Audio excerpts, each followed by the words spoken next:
Ani bonjour, everybody. My name is Bailey Walkie. I'm the founder of Frayed Feathers and the host of the Frayed Feathers podcast. Miigwech for donating your time with me today, and we are going to be discussing youth engagements, and more importantly, why your youth engagement sucks. I think that I've had the opportunity to participate and both conduct youth engagements for the last 10 years, and sometimes we do things really great, sometimes not so much. Sometimes it goes really awesome, and I want to talk about those times. I want to talk about the times that it was great and that everybody left satisfied, and how you can make your youth engagement more like that, and less sucky. So yeah, a little bit of context before we go in. I've been working with young people for the last 13 years. I started as a dance teacher, then I worked in restorative justice as a social worker, and now I'm a youth policy analyst. I've created youth strategies and sat in on many strategy development discussions with a variety of stakeholders, really, about youth engagement and how that they can make their youth engagement catered to their community's needs and what their youth are experiencing. And then lastly, I'm 27, and so I like to think that I understand what it means to be a young person in these circles. And so some of the examples of the youth engagements that people would have to conduct, people meaning like institutions, organizations, corporations, etc. So municipalities, whenever they're doing community engagement for some sort of development, maybe they want to build a skate park, maybe they want to tear down a park and do something else, maybe they want to offer a new shelter, and so now they're engaging the community about what that would look like for it to be a youth shelter, things like this. All government, from municipality to the federal, will have to do youth engagement for policy development. If it's related to a demographic, you must engage that demographic to inform one's policy development. And so it's essential for these engagements to go well, and for everyone to feel as though they contributed in a meaningful way. Thirdly, nonprofits will conduct community events or develop programs, and so they want to engage their young people about how that would work out and what they would benefit most from, so that they can create the best response.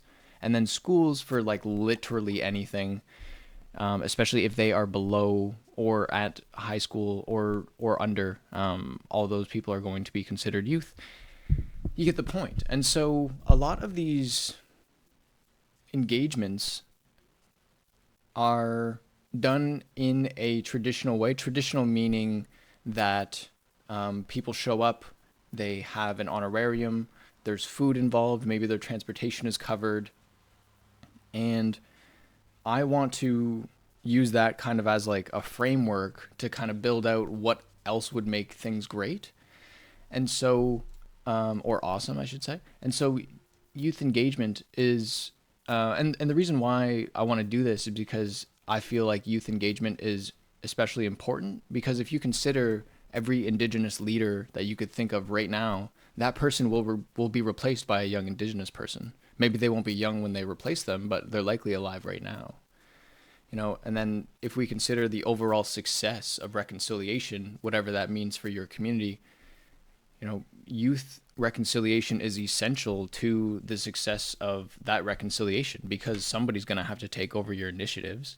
And, a lot of these, we talk about intergenerational trauma and intergenerational challenges, but we also need to consider that in the other way, in like intergenerational prosperity, and like what's it going to look like when a young person finally gets to the point where all the work is being done, work meaning like the focus on like adults and building these responses for people with complex needs and stuff. It's like, well, what if we flip the script and we just support people at a point when they're younger, so they don't develop complex needs or even more complex needs than they already have, right? So the bottom line is, if we want the success of reconciliation in general, we also need to ensure the success of youth reconciliation. And so how we tie this back into the policy context is that without young people's input, we don't know if we're setting them up for success. How could you possibly serve somebody if you don't understand their experience? And so, we need to be consistently building our understanding of Indigenous youth and their experience in government systems so that we can better support them. But here's the thing though, like that is all much easier said than done. And I think that some of the main challenges of what this this whole debacle is that the first one is that you need the right people in the room, and those right people are hard to come by.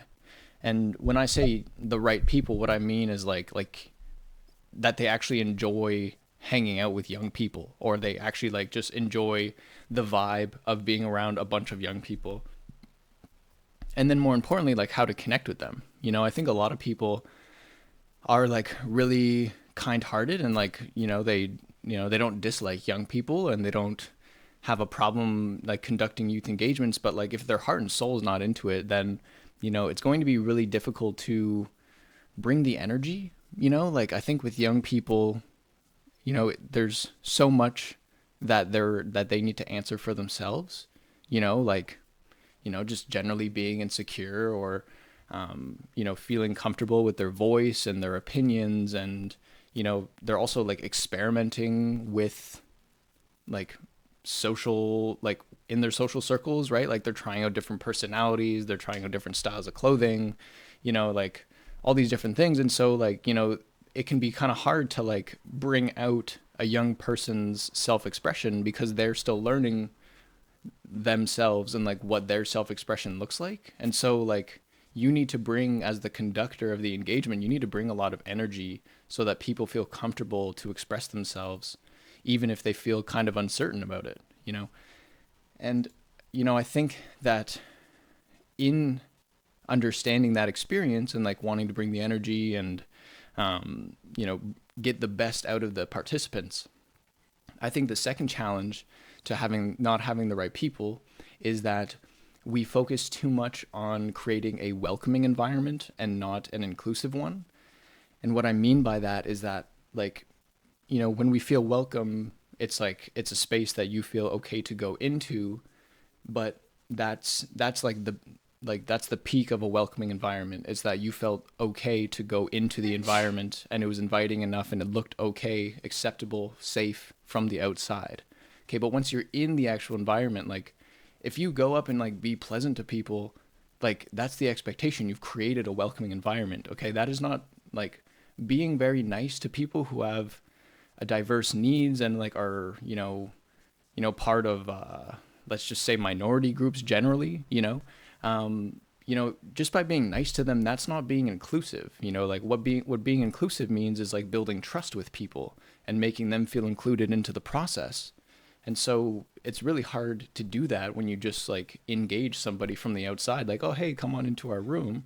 Like you're not built trust with them. They're just trusting you in this moment, right? Like you've kind of like done the first step, I guess.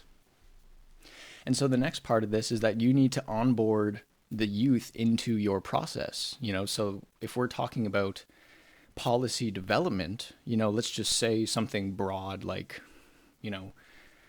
we want to make a policy about young people having to eat pineapple on pizza or something like that. Okay. Just for like a thought experiment, like you need to tell youth why it's important for them to they need to understand the ramifications of having this policy in place, right? So it's like they're no longer going to be able to have cheese pizza anymore because it's always going to have pineapple on it. Like no matter what, there's always going to be pineapple on the pizza. You know what I mean? But if you've never told youth what government mandating something means, then they're not going to fully understand that. And so you need to essentially like provide education before you ask them for their feedback.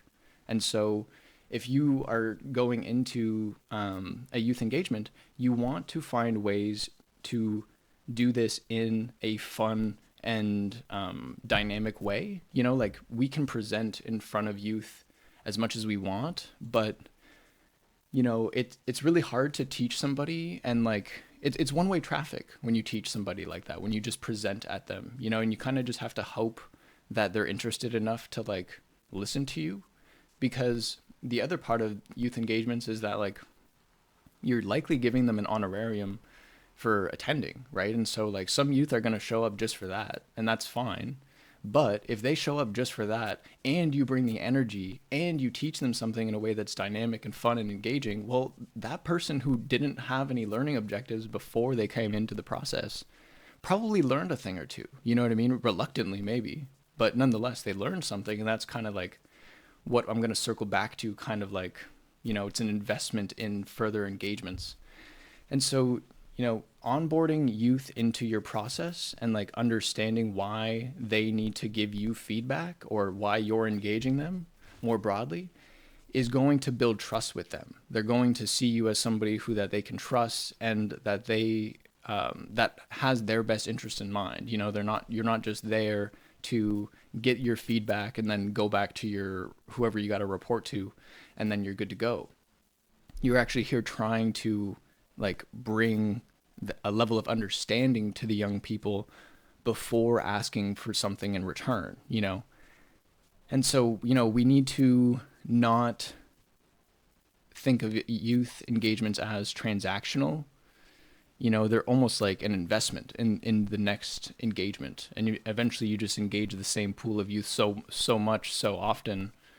And you've provided so much education over the period of time that like they give you really, really good feedback. And so what this means is that, or what you're actually doing by providing these, process like these fun ways to onboard people into your process, is you're giving the youth the language to communicate about the challenge you're experiencing. So me, in the context of policy and policy development, if I don't tell youth what the ministries are doing right now, then they can't really tell me about the vehicles to reach their goals. Because let's be honest, like I can sit here and say we need to do XYZ thing, but the government is saying the same thing. We need to do XYZ thing, and that's just the position of power they're in. And so you, as somebody in the community, a youth reconciliation advocate, need to look at what the government is doing, the programs they're doing, the allocations they're making, the grants they're making available, and say, how can I use these building blocks to build my vision of like whatever it might be, right? And so, like a lot of these background things talking about, government development and our government programs and the grants they have available, like a lot of that stuff isn't in the eyes of young people. You know what I mean? Like they're scrolling on Instagram, they're like learning from their peers, you know what I mean? And, maybe in their peer group, there's only one or two of them who are like interested in like advocacy and stuff. And they kind of just like the other friends like learn about it here and there, and yeah. And I mean, like if you don't have money in the game, meaning like you're not being paid to do some sort of research or you're not trying to apply for a grant, then you're likely not going to know a lot of what these specific government allocations are. And I don't blame them. I mean, I didn't really know much about them until I became a social worker. And then I was like, okay, I need to know about these so I can better understand how to get people into them. And then as a policy analyst looking at grants and project development, like I need to understand what the goal of the grant is in awarding it to somebody so that I can make a proposal that's best suited for that grant. And so, it's kind of like I guess where I'm getting at in a roundabout way is that like you're giving people the information they need for you to do your job even better, right? So that's what I mean. Like you are investing in the future success of your developments by doing these onboarding practices with young people for your youth engagements. The third challenge is that we don't reward the relative difficulty to provide insightful feedback into strategy development. So what I mean by this is like youth with lived experience of systemic discrimination, like have endless things to focus their attention on. Okay. Like just not only to support themselves, but also the people that they care for. And a lot of youth engagement offers are simply just weak. They don't offer a lot of money. They're not worth the emotional strain of sharing somebody's very personal stories about their challenges for the amount of time and reward that one would receive by attending the engagement. And I think that's a big, that's just really unfortunate. I understand that a lot of People who conduct youth engagements do it for the right reasons, and budgets are tight, and they offer what the best they can. But as an indigenous youth myself who was trying to benefit from a lot of these honorarium programs, like it just kind of got to a point where it's like I barely know how to like do my own self administration. Like I could like barely show up to an appointment on time. Like it was really hard for me to get like assignments done, and like I just didn't know how to like manage my time. I didn't know how to communicate like adjustments. I didn't know that you could even ask for like extensions on things. Like nobody like tells you these things unless like you're fortunate enough to have like a mentor or older sibling, like maybe you have a really cool teacher or something like that, like a lot of these things. This is kind of what I mean. Like there's so much things to focus on your attention on, like what you ought to be doing. And so when we consider a nonprofit or an institution wanting to make a program development that's like a year and a half in the making, and they want feedback so that they can best ensure like youth involvement in this program, well, this youth is dealing with like immediate needs, like they, even if they are stable, like stable meaning like they have a home, they or a place to sleep, they have their food and like internet and just kind of like basic needs. There's all these interpersonal challenges as well. You know what I mean? Like if you're an indigenous youth, and you likely experience a high level of need in some social factor. If estimates are correct. And so we need to consider that there's a lot, like how much is going into showing up to some of these engagements for these young people. You know what I mean? If they're experiencing homelessness, but they still made it a priority to come to your youth engagement for whatever amount of time, and is punctual and whatever, they didn't show up for that reward, you know what I mean, of like, or just for that reward, I should say, because let's be honest, the rewards are nice. They didn't just show up for that award. They showed up because they care about that thing, and the awards are awesome, like, or like an extra bonus, right? And so, I think that if we really want to see change, sorry, my cat is like nearly falling off his tree. Oh, he made it. He's good now. He's good. Anyway, so if these youth, if so, like that's great. Like let's keep doing that, and like let's reward them, give them even more, like more rewards for showing up and being punctual despite their challenges. But if we want to see a big cultural shift, because like let's be honest, that's what reconciliation is. It's a massive overhaul of a system and a huge cultural shift within it. Then we need to be engaging the youth who are not willing to, who like don't understand like the value of overcoming these systemic barriers, or even understanding their experience of systemic discrimination and things, and we do that by creating even better offers. Like youth who don't want to be involved in policy development are likely not going to find themselves in it naturally, right? Like they're not going to scroll through Instagram and see somebody like, oh, strategy development, after they've like seen like tens of thousands of memes all day. It's not going to be like on their radar, But if you were to offer such a great honorarium or gift or whatever it is at your youth engagement, then the word's going to spread, and people who are not engaged in your topic are going to come. And like if they come and they just hear the spiel, they take the money, and like that's cool, that's good for them. But I guarantee you, like some of the things you're gonna say are gonna stick with people, and it might take a little bit. Maybe they hear something you said and it's like really interesting, and they're like, okay, that's cool. They take away one or two fun facts, but then maybe they're in a youth engagement like 2 months down the line, and somebody else is kind of talking about the same thing or similar. And then like kind of what you said 2 months ago really clicks in for their brain. They're like, oh, that's what this other person was talking about. Okay. And then slowly they kind of like build this expertise around the topic. And so, so what I'm trying to describe here is like the magic, or the power, not so much the magic, the power of offering high quality honorariums, whatever that means for your community. Just deeply consider that, because, honorariums are awesome, but they are only step one. Okay. So once you have step one, in the form of honorariums, the next level is skills development. we need to start building the skills of the youth who are attending to then reach a point where they can then begin these conducting these youth engagements, and it's like a snowball effect. So what I was just describing earlier about like, or just a second ago, about how you saying one or two things here sticks with a youth, and then months down the line they hit it or something clicks for them.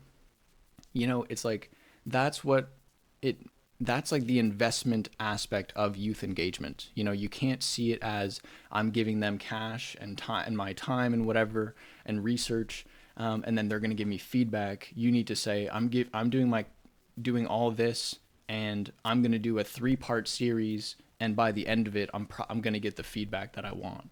Okay, but that means you're going to have to offer 3 times the reward that you had expected to from this first iteration of just doing the one feedback session. All right, so it's like you need to consistently invest in the youth who you are engaging if you want to have high quality feedback that you can work with in the context of strategy and policy development, you know, using that discourse, that language that governments speak.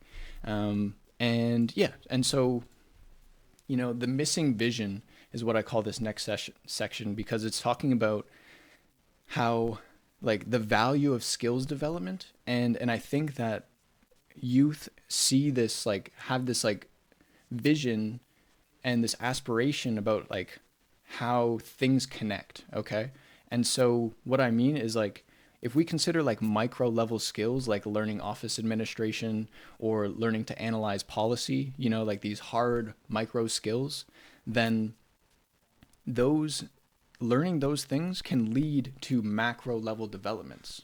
Okay, so if we consider my journey, you know, learning to engage with young people at the age of 13, or for the last 13 years, so since I was 15, and then hyper fixating on policy and learning about like mass incarceration because I was like learning about like what it meant to like smoke marijuana in the States, and like, you know, all these different institutional barriers for minorities, and like how like the illegalization of drugs has been like a form of like a vehicle for oppression to minority groups, and like the way that, you know, just all these different things. Like I learned about that just because I started smoking weed at a young age. Like that's just kind of what happens.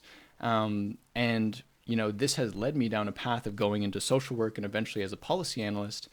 And it all kind of started because I was learning these micro skills, like hyper fixating on something that like really had no direction in the beginning. But like by watching all these documentaries and all this stuff, it gave me the language to talk about the challenges, like the actual policy authorities and like societal challenges, and like just like listening to politicians and leaders and like how they talked about the challenge. I'm gonna drink water. My mouth is so dry right now. And so anyway, so by learning these micro skills, it got me to a point where I could understand and discuss like complex societal challenges and the systemic barriers.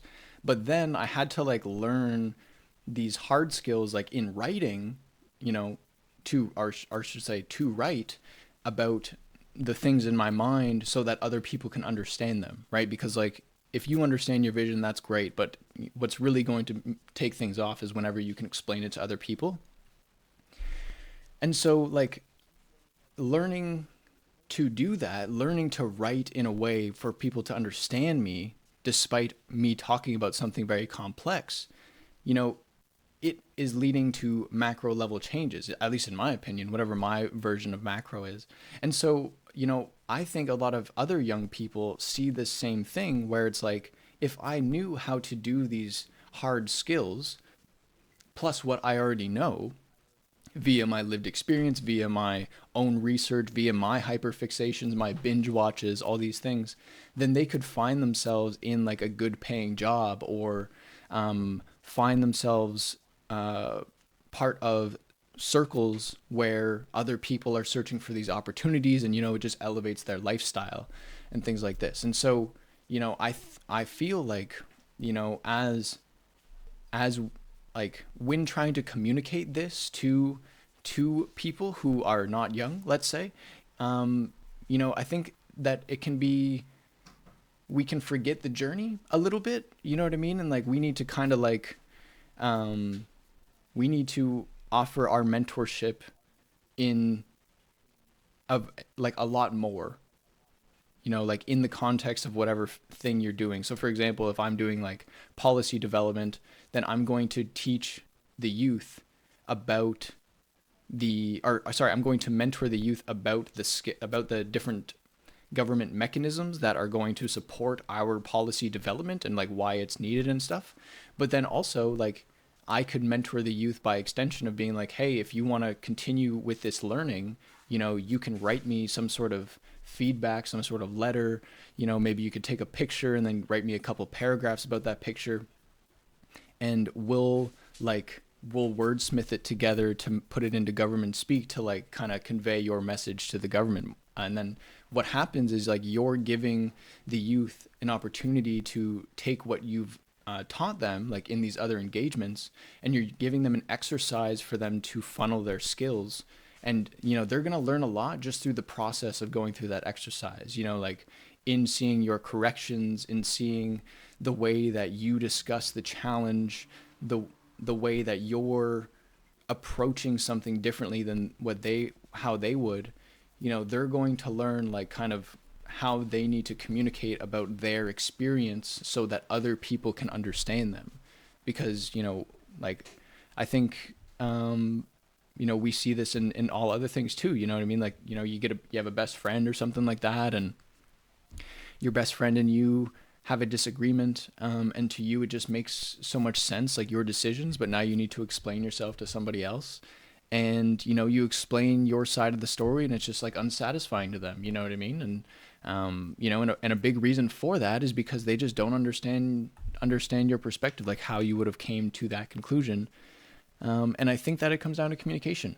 And so anyway, what I'm getting at in a very digressing way is just saying that we need to mentor youth a lot more with whatever sort of thing we're teaching them. If we're collecting data, we need to mentor them more about data. If it's about policy, mentor them more about policy.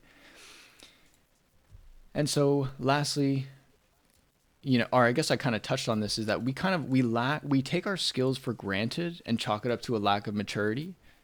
So like in kind of not understanding that vision of like connecting micro skills to like macro level changes in one's life or macro developments, like we can just take for granted what it means to like know how to manage an email or know how to develop a podcast. You know what I mean? Like for me, a lot of like this podcast creation is because I wanted to film dance videos as a kid. And so like I'd like engaged with a lot of like free or cracked versions of video editing software. And so it was easy for me to like, just like, oh yeah, like a podcast, you align the audio with the video, like, and you're kind of good to go. There's not much editing process. Like I understood what goes into it immediately just by kind of doing that. But like, if you don't think about it, then it's just not in front of you, I guess. And so anyway, so that just applies to everything. Like, don't take your skills for granted. Like,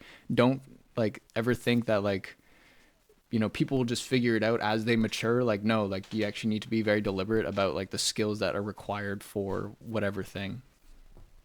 And so anyway, I'm going to wrap this up here with this last point. I want to talk about the solution. So we're going to summarize what we had just talked about throughout this podcast. So the first one, you need to build trust with the participants by onboarding them into the process. Secondly, you need to equip them with the language to communicate about the challenges they are experiencing so you may have tangible solutions you can move forward on. Like even if you, as the professional in the field, you've been doing this forever, like quote unquote, like what is best, like it doesn't matter because people are more satisfied when they come up with the solutions themselves. This is group dynamics 101. And so in order to get to that point where they come up with a solution for themselves and it's like a quality solution, you need to educate them or mentor the young people before engaging them for their opinions. Reciprocity is not just honorariums it's also the mentorship and skills development to inform their opinions so that they can share their experiences through that lens. You need to tell people what you're looking for in policy development, unless, or I should say, you're just going to get a lot of personal stories that you may not be able to shift or restructure into a way that is like helpful language for your feedback needs. Okay, and so lastly, we need to stop focusing so hard on getting results. So youth engagements need to have different expectations about how we measure success, and we can't understand our youth engagements as a typical transactional experience because it's also an investment into the next engagement session. And so the way you do this is by having multiple engagement sessions. Some of them may be focusing more on education and those dynamic onboarding practices to make it fun and enjoyable for people. And then maybe like the second and third engagement sessions become more about feedback and like, you know, we need to consider project budgets if you're going to expand your feedback sessions, and if you're going to build or include a skill building in component to your engagement series. And then lastly, you need to build an understanding in strategy development, policy, research, business development, or climate resilience. Like whatever you're talking about, you need to build a stronger understanding with the participants to have a better feedback session. So that's all. I'm going to put all this into a checklist for y'all. It's going to be available in my newsletter. You need to sign up for the newsletter. It's in the description. It launches every Monday. So, a week from now, you'll get the next one. And there will be like kind of like a clear space for where you can kind of get all these extra resources. And that's all for me. Subscribe to this channel. Hit me up on LinkedIn. Follow me on Instagram. And I will catch you next week. Peace.